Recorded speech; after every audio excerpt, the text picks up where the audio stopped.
Hi, and welcome back to Dime Time Podcast with Meg and Megs. Thank you for being here. Like, share, subscribe, link in bio so that you can be updated on all of our new episodes as they come out. Yep, you can listen to us on Spotify, YouTube. You can see our reels on Instagram, TikTok, and YouTube Shorts. All right, today we're going to talk about addiction. We're going to talk about it.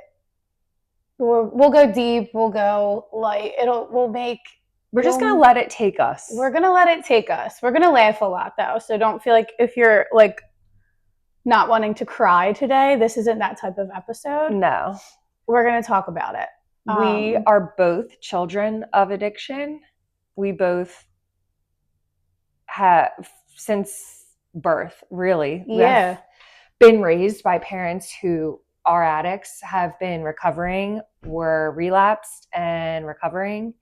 So we've really seen a lot, and I know that a lot of people can relate to this topic. So we're just going to talk about things, and if you can relate, that's great. If everyone not, can relate because everyone has been touched. And if you haven't, you will be, unfortunately. It's a disease that is insane. It's insane. It's all over. It is in so many different ways. You can be a gambling addict. Oh my gosh, yeah. You can be addicted to it's literally just like Coke or something. You can get addicted to just Coke. I know, but that's like a new one to me that I'm like, I didn't know that was a thing. Like any type of addiction can be life ruining, whether it's, I feel like when people think about addiction, they immediately go to heroin, when in reality, that's what alcohol addiction, gambling, all of those are equally life ruining to the addict and their family and circle of people around them. Porn addiction. There's anything you take too far and like your brain, and it's a disease. Like that's one thing that I feel like we both believe that. I know it's always like up for debate, but it's a disease, and it is like your brain gets wired weird.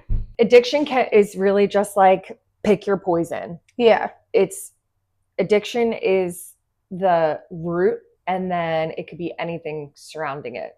But it also, the addiction makes everyone sick. Mm-hmm. So there's like the addict sick in the head, but as a result, everyone is affected. Then you become sick because it's such an effed up situation that you don't even know how to deal with it. So you have to get help because you're like, how do I deal with this person who's like not making any sense? Mm-hmm. It takes the soul out. This is a part that crushes me, and I would like literally die if my kids or anyone. I was always like so nervous growing up that my brother would be addicted to anything because I saw that my dad was. Mm-hmm. What it does is it takes the soul out of that person. It steals their soul, and they're not themselves. Their brain is not, it's like their brain's been hijacked. They're not themselves. They just go away for a little. So that's like the scariest thing in the world to me. But that's just like a little background on that. Well, tell me about your dad. So I know her dad, but mine's my dad. He's funny as shit. He is an addict since I was young. My mom and dad split when I was in second grade. My brother was like 2, maybe. I'm not even sure. He was that young. We were young, yeah. Well, he was on drugs when, like, my mom's like, when my mom gave birth to my brother, she was like, your father was higher than I was. That's when I was like, this is not going to work. So that was like a sign. I think my mom saw signs, got pregnant with Ray. Thank God she did. And then was like, I can't have 2 kids with this man. So it took her years, but she built up the courage to leave, whatever. And I'm grateful for that because I didn't grow up with him in the house. He definitely affected us, but he wasn't in the house. What happened to him was he always had tendencies. His dad was an alcoholic. He just got into some shit. He had like a really good job, was doing really well. And I think they all did the successful men, like it was that weird thing where they would go out and party and like probably do blow and shit like that. And he couldn't handle it. Yeah. So then his went into like, his was pills. It was like, first he stopped drinking, was an alcoholic, then pills. Pills was like what took him out growing up. That's like what I remember. I remember my mom being like, look out for that. If there's any of that, like he has a pill problem. Yeah. So my man loves a downer. He loves a benzo. He doesn't discriminate though, and he's very open with me about it. He's tried it all. He's tried heroin with a doctor. He's seen some. What do you mean? Yeah, he did heroin with a doctor. Doctor-assisted heroin? The doctor was a heroin addict. Oh. I thought you meant he like went No. and got heroin from a doctor. I'm like, this is something I've never heard of. But a doctor doing heroin right. is something. I was like, stop. Get out of here. He's very open with me when he's sober and tells me the stories, and they're like crazy shit. Well, now, how long has he been sober? Or do you even know? When I had my first JJ, I was not on speaking terms with my dad. Mm-hmm. I had to take breaks from him, but with Frankie, or right after Jay. So Jay's 6, so he's probably been like 5 years sober. Wow. Yeah. Now he's like Mr. Pickles. He's in a pickles business, so he's doing good. And I'm grateful for him. Mm-hmm. And I never thought we would be this close again. I know. I feel like he's such a big part of your family now. He's over all the time.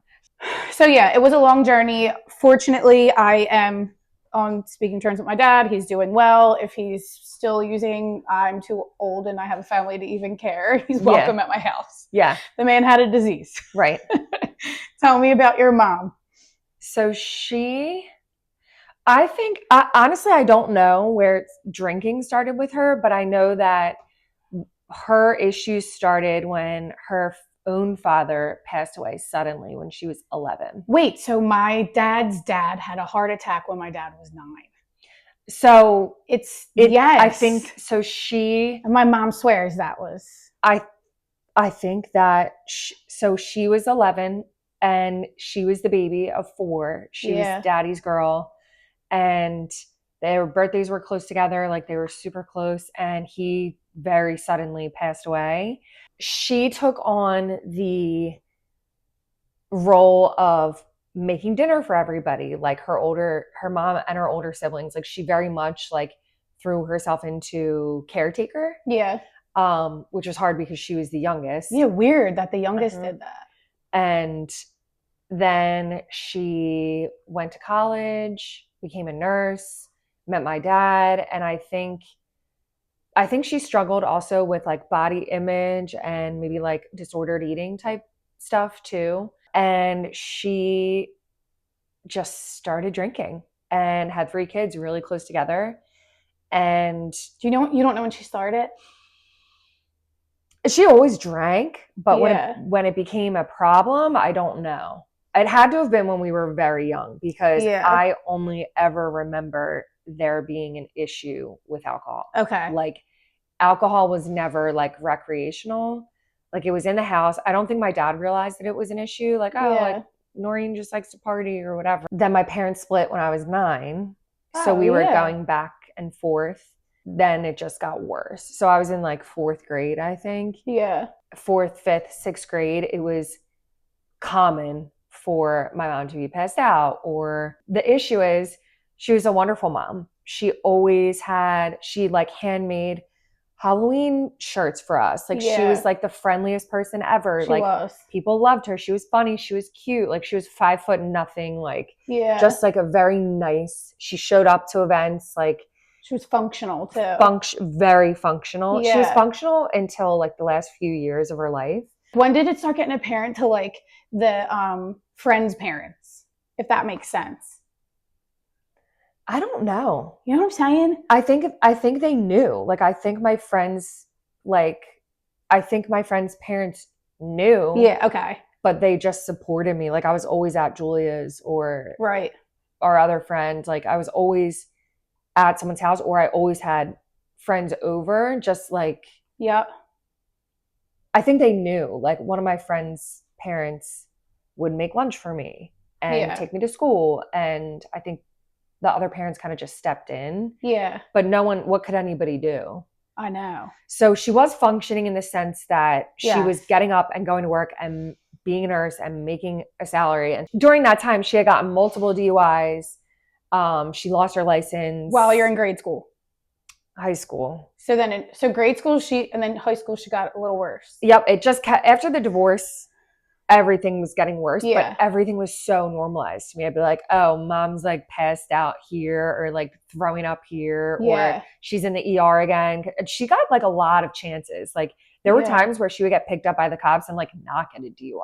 And me and my sister would just be like, oh, what hospital is she at?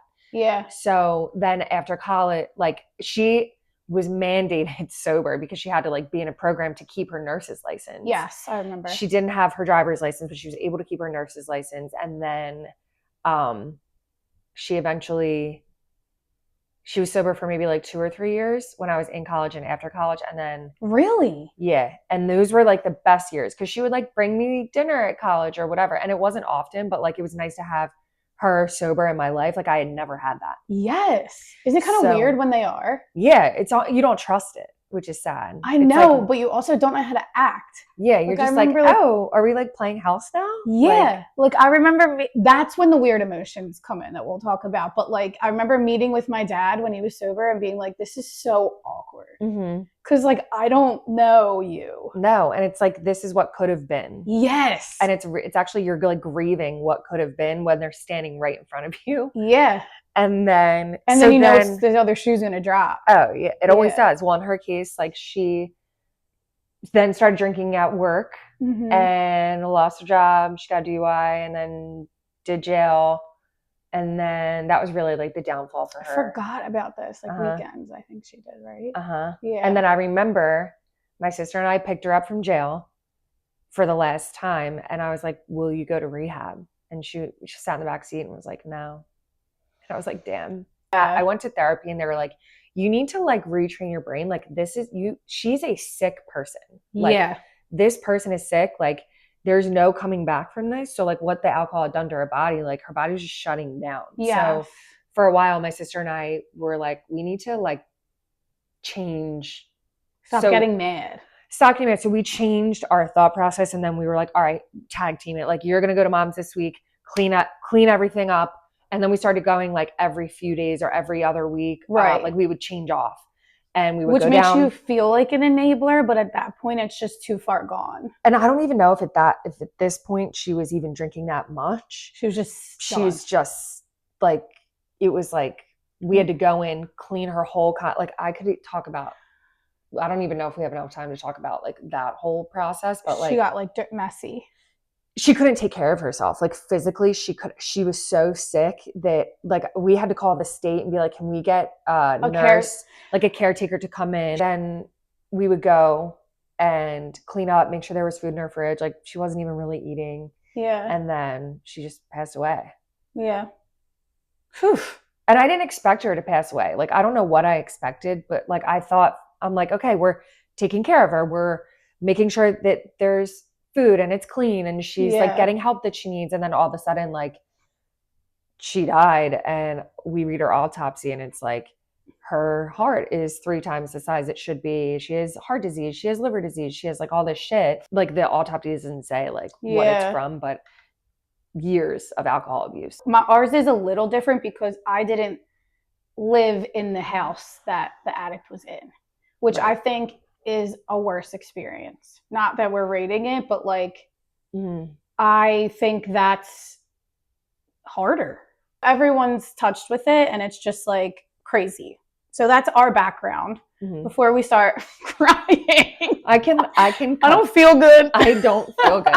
We can only make it so light because it fucked us up. Like it fucks you up. I feel like if you're listening as a child of an addict, this is probably nothing to you. You're just like, oh yeah, like that's exactly what I dealt with. But if you're not, like, but like my cousins, these things might be shocking to hear. Like me, I'm like, oh, like warning. Yeah, like picking my mom up from being drunk, like the cops picking her up, like that was literally just another Saturday. Yeah, shameless. It was shameless. It was a shameless episode. And the more I talk to people, even like teasing this episode, they're like, oh my God, same. And they'll tell me stories. And I'm like, what did the boomers do? What happened to the boomers? Like those people went buck wild and we had to just it's like it's almost like there's this looming sadness over them. Yeah. They just can't. They didn't know how to function. I don't know if they were like set up weird. Maybe. Well, they were like trained not to have emotions, so they just stuff everything down. 100. And That's it. And then they're just like we don't need a therapist. No, we don't need medicine. We're gonna go for a walk, and we're gonna go to church, and we're gonna wake up at 6. It's like, and then we're gonna drink 8 brandies at night, and pop 6 Quaaludes, and be in space. Like that's not normal. It's not. So I'm glad that like this generation is really embracing that we're all like in need of help. What's your go-to like addict story, like your party trick? Do you have one? Yeah. You go first. Like when we talk about addiction and what it was like day to day, like I could talk about hospital, jail, whatever. Yeah. When we talk about it, the one story that I give is like, this is a normal day for me. Wake up on my own, barely make it to school. Maggie literally raised herself. I'm not kidding. She was picking me up when she was 15 in her mom's car. Like, we're not old enough. I don't have a driver's license. My mom can't drive because she lost hers, so I'm just going to take her car. And your mom had no idea you had the car. No. I would find my way to school, and then, so after school, I would have track practice. And I remember this one day I was going for a run with my team because we would run in the neighborhood, and we're just jogging along. And I see my mom's car pulled over on the side of the road, and she's passed the fuck out in the front seat. Pass the fuck out. I'm like running by, and I'm like, how embarrassing. That's our childhood was embarrassing, filled with like embarrassing moments because nobody talked about addiction. No, it wasn't known. We're running, and I look and I double check. I'm like, is she fucking kidding me right now? So I'm like, guys, run ahead, like go on without me. Because you don't want anyone to know. No, I'm like, keep it moving. I'm like, I gotta tie my shoes. I'll be right back. So I go over to her car. I'm like, Mom, get the fuck in the passenger seat. I wake her up, put her in the passenger seat, drive the car home, park, throw her in the house, and then I run to meet up with my track team. I'm like, sorry, guys. I just had to run home really quick. And they're like, what? So then I continue my run back to school. I probably had work that night, come home, went to bed. Like, it's nothing. Like, seeing your mom passed out drunk on the side of the road while you're on a run with your track team is like peak child of an alcoholic. Like, that's what it was. And it was just shit like that you can't even think different. Up. And you just go on with your life. Yeah. Yes. But everything was so embarrassing. Like, I remember when it started to get bad in high school. Were you with me? We were like getting ready for a dance, and we were I think you were. I think it was me and you and our high school boyfriends, and we were supposed to have pictures in my house, but I was really upset because my mom had only mowed half of our lawn, and the grass was like this high on one side and cut on the other side, but like she couldn't finish because she was fucked up, and I was like so mortified. I'm like, we need to get out of here. Like, this is so embarrassing. Because the outside of our house like just didn't, it was just embarrassing. I'm like, yeah.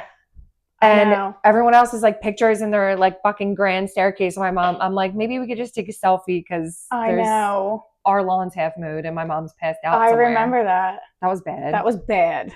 It sounds so silly, but like those are the things. No, that, like, it doesn't, because people who didn't have addict parents growing up didn't worry about anything. Their lawn was probably mowed. Yeah, like they weren't like. It was that feeling of like, even something as dumb as like my dad used to drop us off sometimes for school, and he had this like big old Cadillac, and it was like the high road that he would drop us off, and I was just like anxiety, because I'm like, you have this big old ugly Cadillac, and I know you're gonna do something wild, but like I don't know what it is, and you're just holding your breath. You're just like, oh my god, Dad's dropping us off, like I'm gonna kill myself. He's probably gonna get out and like yell or something, and I just like couldn't handle it. I have a couple go-tos, but my one go-to is, so my dad, when we were in high school, used to go away. We don't know where he will go. He would probably go on benders sometime. I think the one time he was in jail, we figured out, but that like was sad when I found out he was in jail. I was in like college, but in high school, well, it's scary. In high school is when he started like going away for like, we would be like, where the fuck is that? Like after was he like on a bender? We think. Yeah. Everything was so secretive. We would just like we would like pull up his dockets or something. Like, oh, he's in jail. So the one time we were in Mr. O'Hara's English class, do you remember this? No. He was like, he hated me and Maggie, and because we were just bad. We talked a lot, whatever. And he was talked back. We We had Yapper. parents, But we Mr. were Hire. smart. Like, what'd you want us to do? It was first track.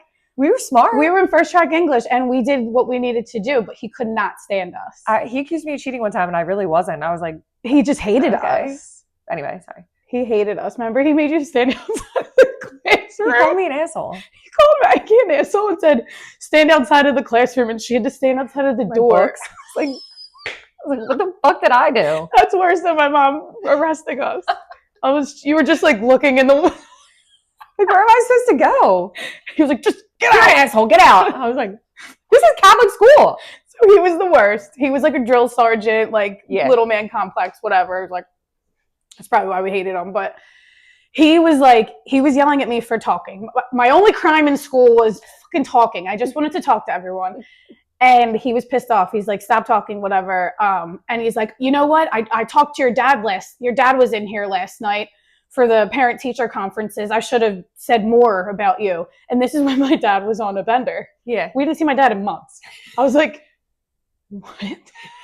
But I was too embarrassed to be like, what does he look like?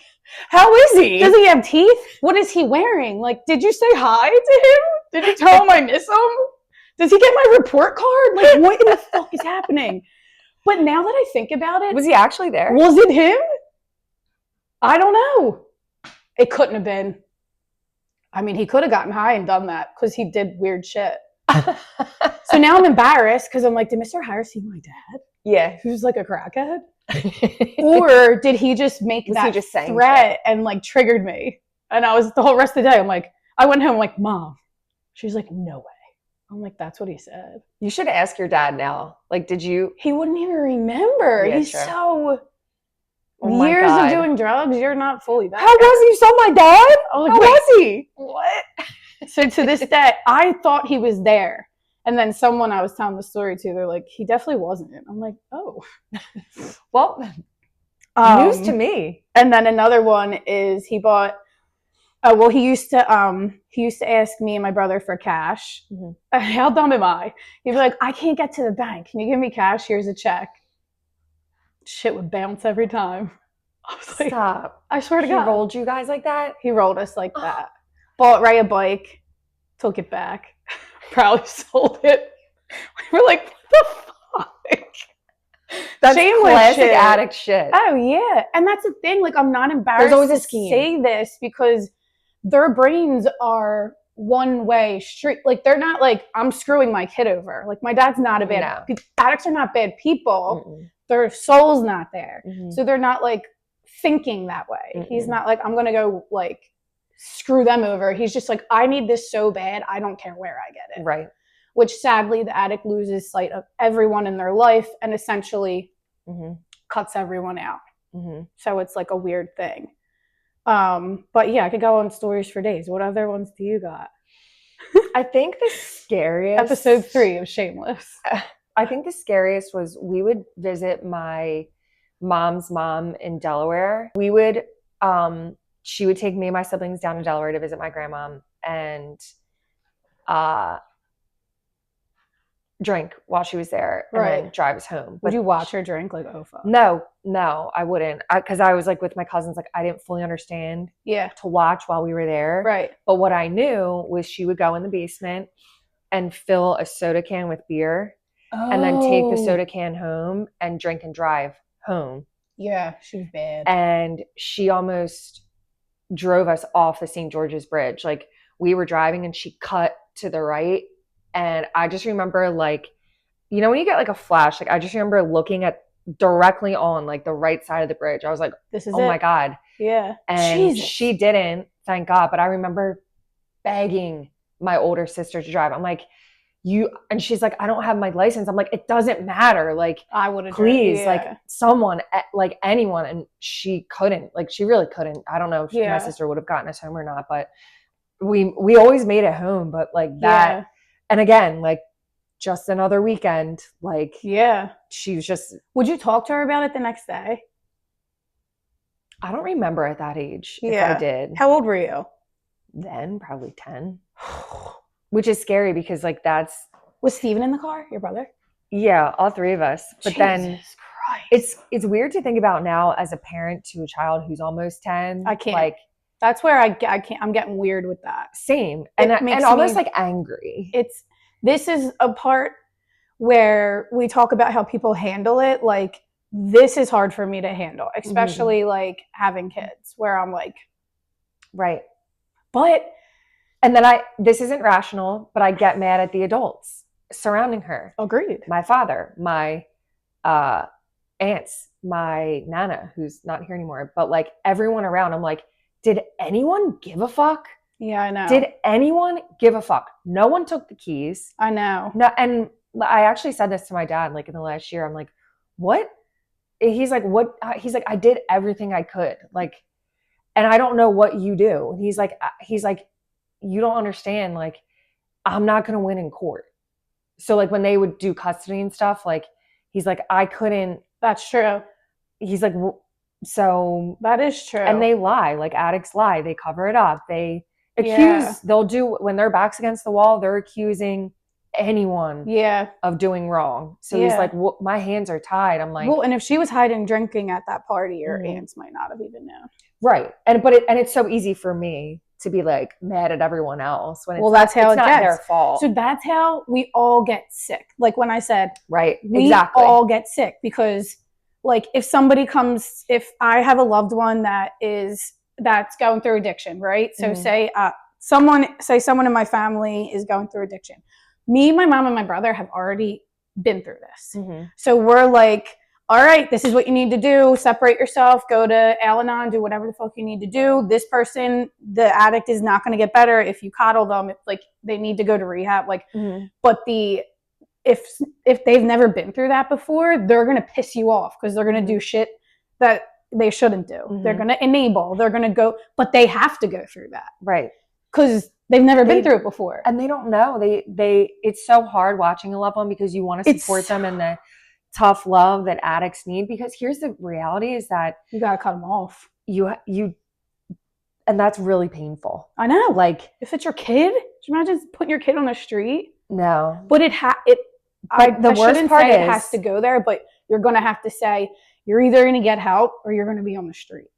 The worst part about that is they could go on the street and then just never come back. I know. And then, so like I struggle with thinking about, well, then should I have just kept them in my house? Should I have just enabled them to have them around so I could have one like last moments with them before they overdose or whatever? That is so valid. Yeah, I don't even fucking So that's know. why and there's no right or wrong. And that's the problem. I'm such a black and white person. Yeah. That it's hard for me to wrap my head around addiction and how people react because they take you on this roller coaster ride. When the loved one's addicted, everyone's in a tornado because they're lying their balls off about everything. They're like, I'm good. And one family member's like, he looks good. Yeah, this person's good. And then you're like, no, like help. Like they're not good. And why are you thinking that? And it's like, then you get mad. Everyone's just fucked up because the addict's just spraying everyone with lies and bullshit, and some people believe it and some people don't, and it sucks. And like your mom's got you mad at like her sisters, your dad, you know what I mean? And it's like, well, it's not their fault. No, it's no one's. Yeah. And it just is very unfortunate. Yeah, is all it is. And those are feelings like as a 36-year-old, like I'm still it never goes processing. Away. Yeah, like I still go through waves of like, what the fuck? I know. What was that? Happened? And what would I do? I don't know what I would do if I were in this situation. No. Like, it's easy for me to be like, I would do this, this, and this. But like when you're actually in it. 100%. Like I sit here like a big bad ass. But like I probably could kick my kid out. But maybe I would have. Who the fuck knows? I don't know. I'm just going to drill into my kids. Look at what happened. Like this is I'm just going to be so for real with my kids. Like this is how it was when I was growing up. This is what drugs do to you. Like, now everyone's so open about it that I think there is a chance that, I don't know, it's easier to avoid, but like, I hope. I did. So actually going off of that, I've never done drugs. Yeah. I didn't even take Percocets when they took my wisdom teeth out. Yeah. Because I'm horrified because I grew up with my dad. So I don't. Like that kept me from ever trying. I remember everyone did like Molly. I was like, no. But for me, I feel like it was different always. Okay. Like my relationship with alcohol has always been different. And I feel like through my adulthood, even like after I had kids, I didn't drink as much. But when I did drink, yeah, there's no off button yeah, for me. And like sometimes I would be fine, and other times I would be like throwing up up until 5 a.m, like just not stopping drinking. Like I think that's where my relation, and maybe I'm like harder on myself in hindsight. Well, because of your mom too. It's like a For scary... sure. So I stopped drinking almost 3 years ago, and 3 years ago I would say that I was maybe drinking like once a month, if that. I was never a casual drinker. Like I would never come home and have a glass of wine after work like a lot of people do. That just was never me. So if I was going out with my friends or something, like I would either have 1 or 2 drinks and go home, or I would be out for the night. And if I was out for the night, I was just gone. I would have anxiety for days, like 5 days. I wouldn't get out of bed. I'm like, this just isn't... No way. For like 3 days, I would say I wouldn't get out of bed. And then I would have like anxiety for 5. And then oh my God. It just got to the point where I'm like, this isn't sustainable for me. And I don't enjoy it. And I don't like it. And I don't even, it's not like I needed drinking to have a conversation. Like I know people get social anxiety, so they take a drink to take the edge off. That's never me. I just don't, I'm like, this just isn't good for me all around. And my life is so much better not drinking. Yeah. Good. Like, will I ever drink again? I don't know. Maybe. But I haven't felt the need to. Yeah. And they also make a lot of really good non-alcoholic drinks. Like I drink Polars a lot, but they also have like Athletic and Blue Moon. Like they all make NA stuff. So I really don't miss it. Yeah. So when we go out, like it looks like, not that you need to do this, but it probably feels better to look like you're having a drink. So people are like, we're drinking. Because society's so fucking annoying today. Big alcohol. It's big alcohol. It's money. It's money. It's money, but it's easy to get people to do it. For sure. I was like, oh, you want a drink? Come on, have a drink. I was thinking that. Like on the beach, it could be like 1:00 and you're like, well, we're on the beach. And you're like, let's crack one. We're on the beach. And then everyone on the beach is drinking. So you're like, well, this is normal. Like everyone's got a can. And like, that's how my brain works. Like, I'm like, well, it's one. And I'm like, I mean, I guess I'll have a drink. Everyone else is. And then you look and see like moms walking their kids with a drink. And you're like, oh, all right, then I can. So it's so normalized that it's hard to...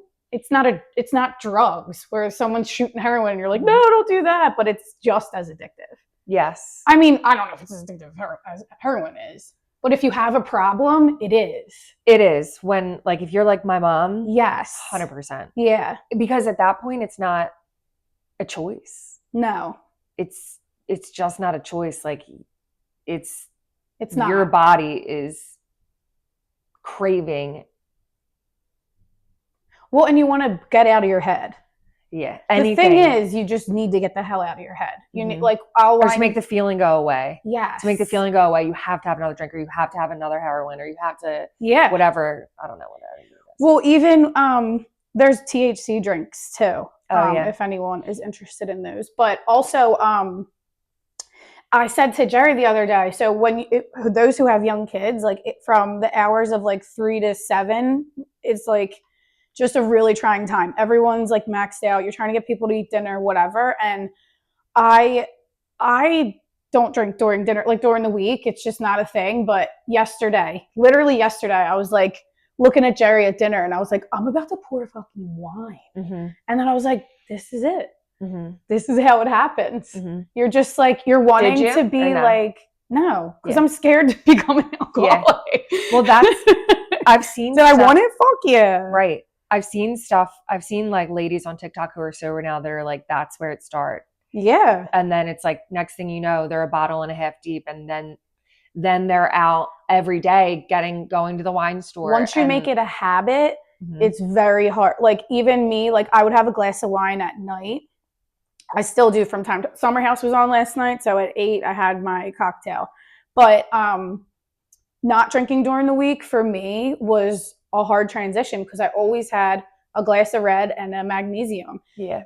Now I have like my like Beam drink, like a magnesium drink, but Beam sponsor us. They're literally the best drinks ever. I'm not kidding. For sleep, it's ridiculous. Yeah. But it's hard because once you're in that, like that's going to wind me down at night, Mm-hmm. it's hard to break it because then you're like, well, I'm not going to sleep good because I didn't have my red wine. Right. And then you're like, if you don't sleep, you're like, it's because I didn't have my red wine. Right. I'm not kidding. So it's like such a slippery slope. And thankfully, Jerry goes to the gym at night when the kids go to bed. So his, like during the week, like if I said that to him and he agreed to have the glass of wine, we would have the glass of wine. But he's like, well, no, I have to go to the gym tonight. Okay. So it's like replacing. It's hard. It is really hard. It's so fucking hard. Well, I can imagine. I mean, it's hard for me in the sense that like my habit is like cookies. Yeah. Like it's hard for me. It sounds, again, like very silly, but I'm like, she's a sweet treat. But it's the same like repetition and exposure and grabbing cookies every night. Like I don't need them every night. Yes. I mean, it's not like it's no worse than like having wine every night. Like it's a habit and it's hard to break is what I'm saying. Like I understand. Yes. It's annoyingly because I just like what is wrong with me having one glass? And my mom's always like, one. I'm like, no, literally. Mm-hmm. Like I'm a creature of habit. The one glass. Is it wrong? Is it wrong to have a glass of wine a night?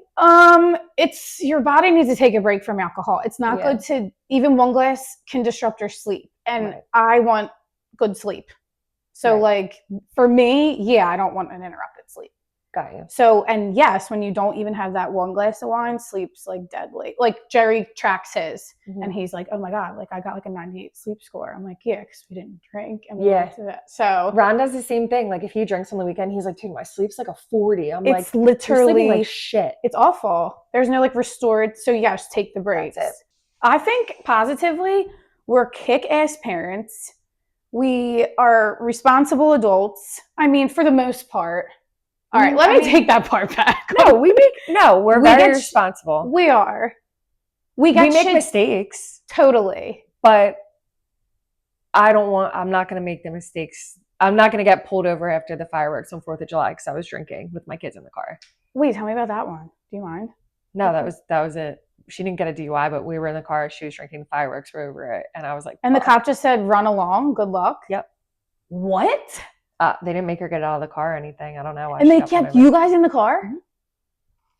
It was the 90s, man. Oh.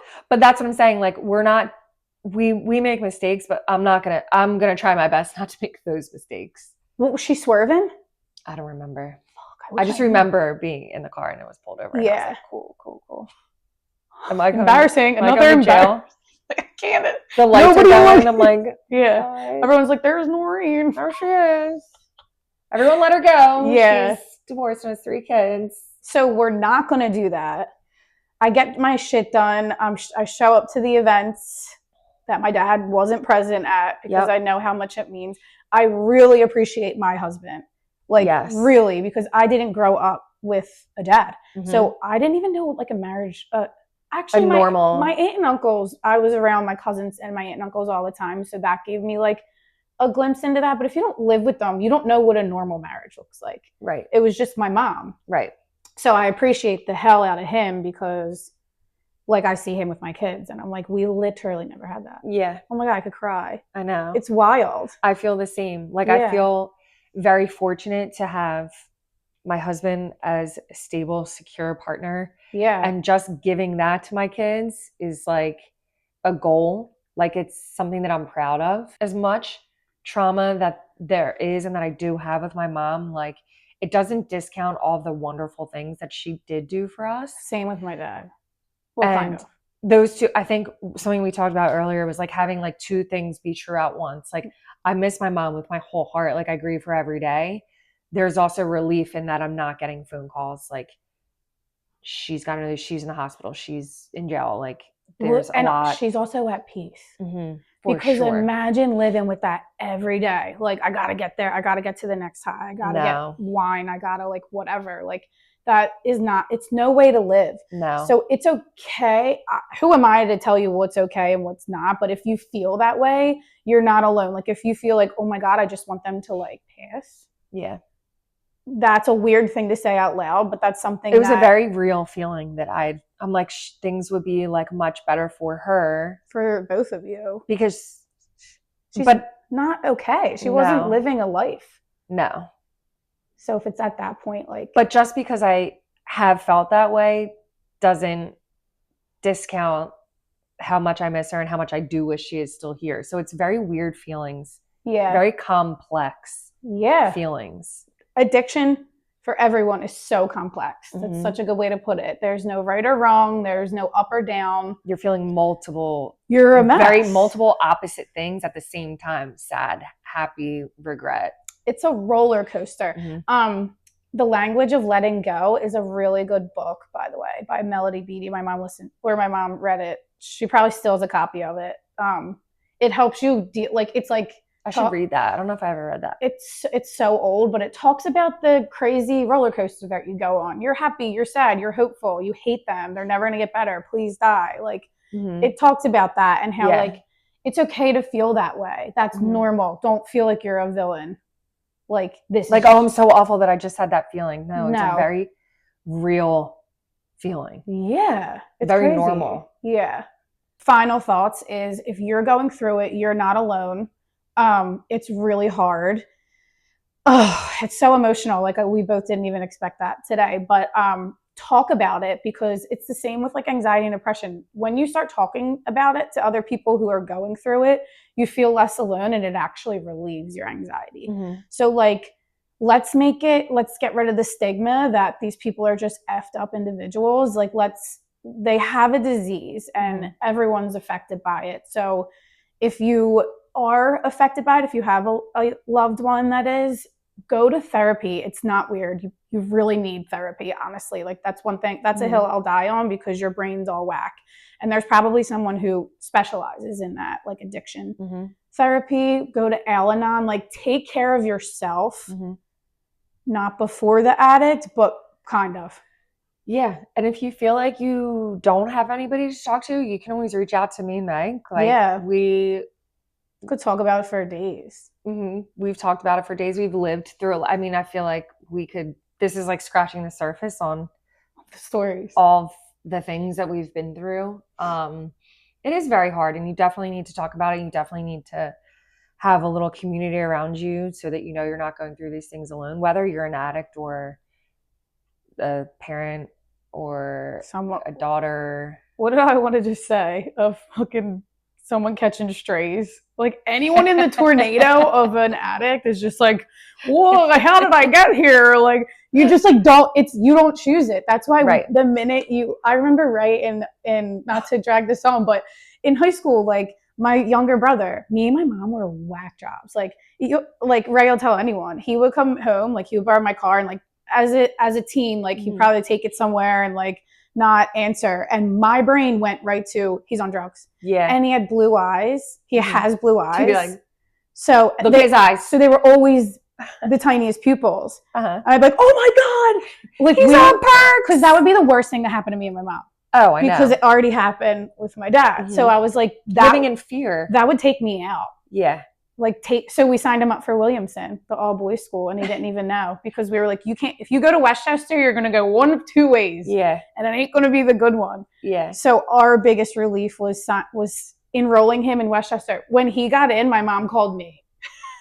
She got the letter and I remember being in CVS and she was like, he got in and we were sobbing. To Williamson? Yes. Oh my God. Because we were like, lock him away. Yeah. He's smoking a long time. Yeah. He's hanging out with kids. He's doing the gateway drug. We're not liking this where you're going. And we would die if we lost him. Yeah. Like die. So that was like, that's insane. But anyway, you're not alone. No, you're not alone. You're not crazy.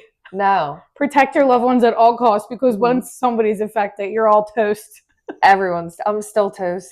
I don't feel good. No, it's not good. All right. Tune in next week. I don't even know. We can't even talk right now. Just tune in next week. Thanks for listening. Leave us a comment or a story if you want to share something about a loved one. Yes. Good, happy stuff or sad and fucked up stuff. Yeah, we love trauma bonding. All right. Love you. Thanks.